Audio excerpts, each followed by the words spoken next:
Bapak Ibu, saudara-saudariku yang terkasih, ketemu lagi dengan saya, Romodito SCY, dalam kanal YouTube Romodito SCY. Nah, Bapak Ibu dan saudara-saudari yang terkasih, kita masih melanjutkan berkaitan dengan halangan perkawinan dalam gereja Katolik.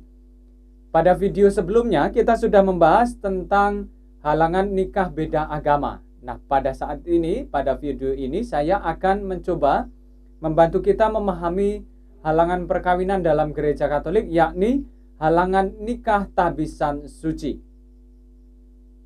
Apa saja yang terkandung dalam halangan nikah tahbisan suci ini? Tonton video ini sampai habis dan semoga kita dapat memahami lebih dalam berkaitan dengan halangan perkawinan dalam gereja Katolik. Nah, Bapak Ibu dan saudara-saudari yang terkasih, dalam kitab hukum kanonik, Kanon 1087 dikatakan bahwa tidak sahlah perkawinan yang dicoba dilangsungkan oleh mereka yang telah menerima tahbisan suci. Apa maksud dari Kanon 1087 ini? Baik, tahbisan suci diakonat, imamat, dan episkopal merupakan halangan yang menggagalkan perkawinan yang dicoba dilangsungkan. Oleh karena itu, seorang diakon tertabis, imam, dan uskup yang mencoba menikah, mereka menikah secara tidak sah. Memang halangan ini bersifat gerejawi, sehingga dapat diberikan dispensasi darinya oleh tahta suci. Tetapi jika mereka itu mencoba untuk menikah tanpa dispensasi, hal ini membawa akibat pada pemberhentian dari tugas-tugas kegerejaannya. Yang bersangkutan itu terkena suspensi langsung. Apa maksud dari suspensi langsung itu? Maksud dari suspensi langsung itu adalah tidak boleh lagi melaksanakan hak dan tugas-tugas yang muncul dari tahbisan suci. Jadi haknya sebagai orang Katolik itu tidak bisa ia terima. Tidak bisa diterima karena mereka itu mencoba melangsungkan perkawinan tanpa dispensasi dari tahta suci. Nah, bukannya tahbisan suci itu sendiri yang membatalkan sebuah perkawinan, karena pada dirinya sendiri tahbisan suci dapat berjalan bersamaan dengan perkawinan itu. Nah, dalam praktek gereja purba menunjukkan hal ini, yaitu bahwa para imam yang melayani altar adalah orang-orang yang hidup berkeluarga. Hal ini juga dikuatkan oleh praktek gereja Katolik Timur yang memungkinkan seorang imam untuk menikah, namun tidak dimungkinkan menikah bagi para uskup. Sedangkan dalam gereja Roma, gereja Katolik Roma, menuntut selibat penuh bagi mereka yang menerima tahbisan tinggi dan menjadikan tahbisan suci itu sebagai halangan nikah. Tuntutan ini bukanlah tuntutan buta tanpa alasan.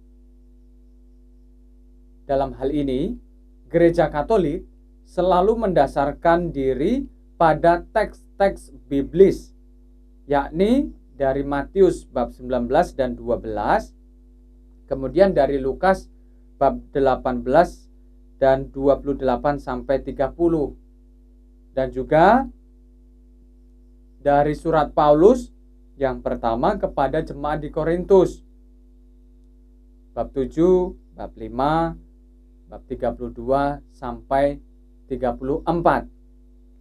Bukan hanya mendasarkan diri pada teks-teks biblis saja, tetapi gereja itu juga mendasarkan diri pada tradisi gereja yang panjang, seperti yang tertuang dalam dokumen gereja, yakni Lumen Gentium artikel 29. Nah, Bapak Ibu dan saudara-saudari yang terkasih, tujuan utamanya adalah demi penyerahan diri secara total kepada Allah dan pelayanan yang penuh bagi jemaat. Karena halangan nikah tabisan suci ini bersifat gerejawi, halangan ini dapat didispensasi oleh tahta suci. Dispensasinya itu mencakup dua hal yang biasa disebut dengan laisasi, artinya itu sebagai proses menjadikan seorang tertabis menjadi awam kembali, dan juga dispensasi dari selibat sehingga memungkinkan dilangsungkannya pernikahan secara sah. Jadi, kalau seorang imam yang mengundurkan diri dan ingin menikah sebelum mendapat dispensasi dari tahta suci, maka perkawinannya itu tidak sah. Dan sebenarnya hak-haknya sebagai orang Katolik itu juga dicabut. Nah, akhir-akhir ini memang dispensasi lebih mudah diberikan kepada para diakon tertabis. Sementara untuk para imam belum cukup terbuka. Artinya masih sulit.